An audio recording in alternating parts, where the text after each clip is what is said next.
Well, that was quite a range of activities, wasn't it? And let's just think for a minute. When Jesus told his stories, he told stories about so many kinds of people. Can you imagine him telling stories surrounded by the crowds, out in fields or in villages? And so perhaps there were many times where he said, "Let me tell you the story about a housewife." Well, perhaps he was standing near some houses and some of the women had gathered at the edge of the crowd, perhaps. How do you think they felt when Jesus told a story about the housewives? Or when he talked about the shepherds, or when he talked about soldiers. There must have been soldiers standing there because that was their job, was to be in control of the Jewish people. But some of them were almost part of the community. And so for them to stand there and to think, who, me? I was part of the story? And so we see Jesus being so intentional, talking about so many different people's lives, giving value and dignity to all different kinds of professions, didn't he? Isn't that the effect it would have to have your name and your job included in a story that he was telling? So let's think about what it means to be fruitful. How can we be a blessing? How can we honor God? Well, when Jesus left the earth, he left his disciples with two instructions. He said, I want you to go and I want you to preach the gospel to every creature. And the gospel is simply the good news, isn't it? The good news that God loves us, he's created us, that our sin has broken our relationship with him. But Jesus came as God in the flesh to lay down his life so that we can be reconciled to the Father. We can live in love under his lordship. And so that gospel message can be shared with someone. They can understand and make a decision about how they will respond.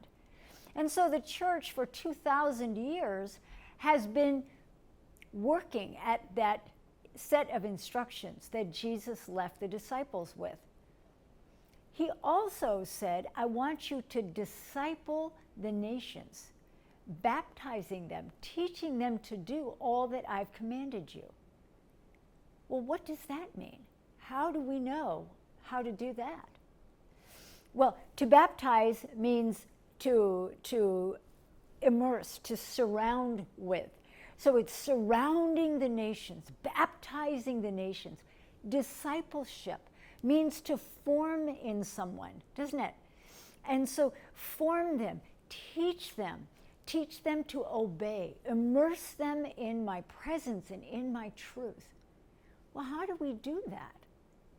Well, in every community all over the world, ever since people began to live together in families and groups of families, communities, there are different places where we look for the answers to what is good and right and true.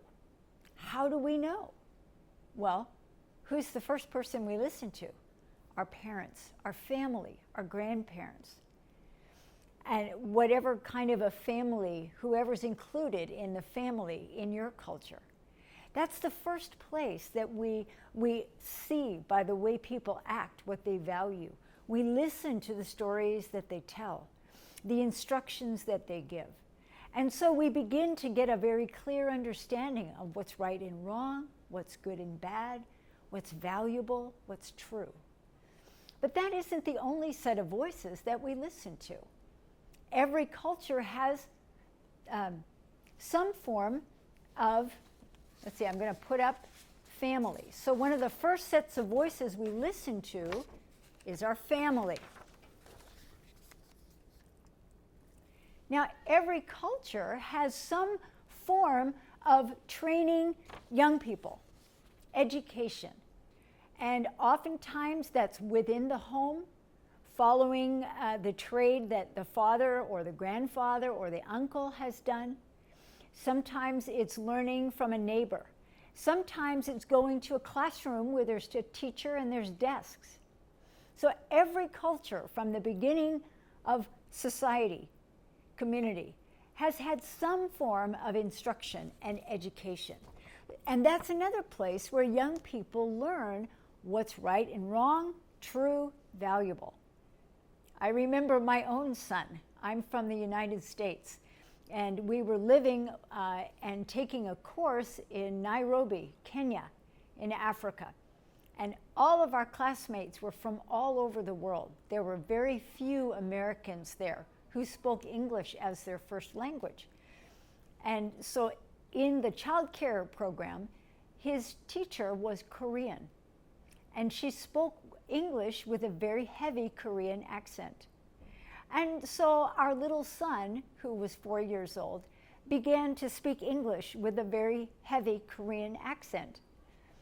And when I would gently say, honey, this is how we say that word, and he would cross his little arms and say, that's not what my teacher says. And I was amazed that she had so much influence on the way he saw what was right and wrong and true and right. So education has a very strong influence on shaping how we see that. Now, another source of shaping our understanding and our values is the government. What does the government do? Well, the government makes laws. The government says this is right, this is wrong. So we have the court, we have police, we have people who make the laws, and they are sending us very clear messages about right and wrong and true and not true. Now, unfortunately, some governments make laws, but then they don't follow them. And that's very confusing, isn't it? It sends a mixed message. Because these voices are supposed to speak the truth and do the truth. And so government is another place that shapes our understanding and our values. And every culture and every society has some form of government. And now we might have a president or a prime minister. In tribal village types of communities, you might have a headman or a chief or a village elder. But there's always some form of government. Who's making laws and who's making sure they're followed? Okay? Now, every culture, every community has some form of religion. It might be Christianity, but it might not be. It might be Hinduism. It might be Islam. It might be worshiping the ancestors. But every community has recognized religious leaders, recognized religious teachings and gatherings. And those are part of the message about what is true, what is right and wrong, what do we believe and value. So every community, that's another voice that has influence.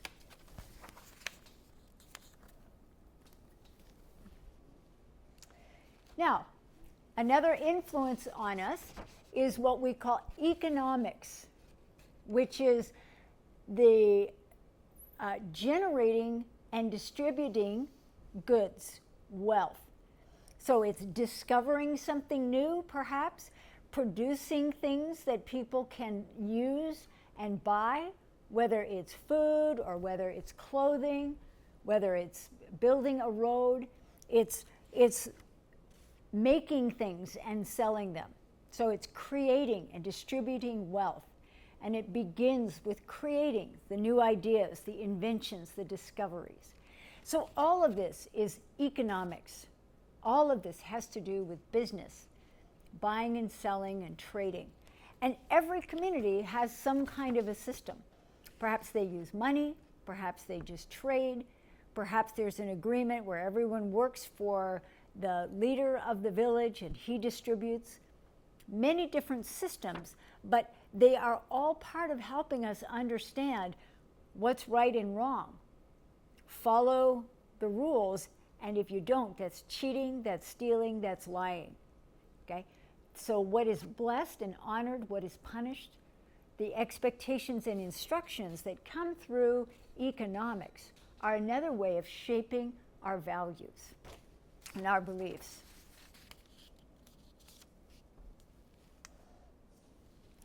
Now, a blend between economics and communication or media. When economics makes something new that they want to sell, they use communication to make everyone aware, here's something you could buy. And now if you watch television or newspapers, even just walking by shops on a street, they try to communicate, here's what we have to sell, you want this. So they're trying to communicate, this has value. You'll be happier if you're wearing our clothes. People will like you more if you style your hair at our shop. So economics is trying to create in us a perception, oh, that's what's good, I want that. Now, communication or media has to do with how information is spread around a community. So this might be gathering at the watering pump and passing on the news. This might be sending runners between villages. This might be writing things and posting them around on the walls. It can be the news report that is on the television. Nowadays, many communities have access to the internet, and that's another way that information is communicated. Newspapers, magazines. So media has to do with how does a community pass on information. And of course, this shapes what do we think is right and wrong and good and bad, valuable. Well, a lot of it is by what is communicated and how. There was a situation in a country where there was one group had overthrown the government, and the news, the evening news, the primary person that announced the evening news had a very important choice to make. They could have said, this is something terrible. The government has been overthrown. Everyone must rise up and fight. And the country would have gone into chaos with many, many people fighting and dying. And the news anchor instead chose to speak peacefully and to say there's been a confrontation, there is discussion about issues that everyone is concerned about, and these discussions will happen over these next weeks. We'll keep you informed on what's happening. Both were true, but there was a tremendous influence on the country by the what was spoken and how it was spoken. And so communication, how news is passed around, what is said, what is reported, and how, has a tremendous influence on how we think, what we value and believe. Now, the last one has to do with celebration. How do we celebrate? What do we do for fun and entertainment and recreation? This can be kids running races. This can be playing games after work. This can be special activities that are part of celebrations that are held only once a year. This can be the beautiful artwork on a woman's body.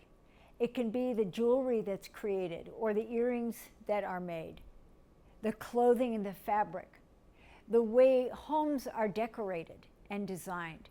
There's many, many ways that we express our joy over beauty. It can be in the songs that we sing, in the dramas that are acted out that perhaps tell the stories of what has happened in the past. All of these are part of celebrating our creativity from God. And these things are very, very powerful. What does a community honor and sing about and paint? What kind of stories are told again and again, and why and how? So this is a very powerful way of shaping our values. So altogether, these are 7 voices that exist in every community, and they have through every point in human history. They all have a place in shaping what we believe. Now, we know from the belief tree that truth doesn't change. And so being able to communicate God's truth, are we only going to speak from the voice of the church? Isn't it, God has something to say about every area of society. And if you've read his word, he has instructions to business about being just and taking care of your workers, having weights and balances and measurements that are honest, paying wages when you said you would. He has instructions to government about ensuring the justice of their people, protecting the poor, making sure that they're not being corrupted by bribes. He gives instructions to families about how husbands are to treat their wives and their children. He has instructions in every area how we're to live so that there's truth and there's blessing. And so every one of these voices is a place for God's people to speak God's truth with God's love. Every one of these areas is a place that God can design a Christian with a gift and a calling to work in one of these spheres. And so fruitfulness means we have demonstrated the character of God. We have all those things we talked about, being vibrant and tasty and nutritious, showing initiative, taking responsibility, being creative. We can do all of those things in every sphere. And we bring blessing to our communities, and we lift up the Lord. And so being fruitful has to do with being prepared to serve well in every one of these spheres. Now, let's go back to the work that we did earlier on all the different kinds of things that people do, the kinds of jobs that they do. Because we can understand these as general ideas, but what do people do when they are operating in these different spheres? Okay, we call them spheres of influence because no one is forcing what to think and what to believe. They are an influence by example and by instruction. So let's have a look at these things. Take out your little strips of paper. Okay, I'm going to take out mine. And let's think together about which sphere they belong in. So for example, a soccer star. Okay, what sphere does that belong in? That would be in celebration. What do we do to relax and have fun? We share sporting events, don't we? From children in the streets to stadiums full of Olympic athletes. How about a housewife? Jesus talked a lot about housewives. Lots of people are housewives. I am a housewife. What sphere does this belong in? This would be the family. How about a builder?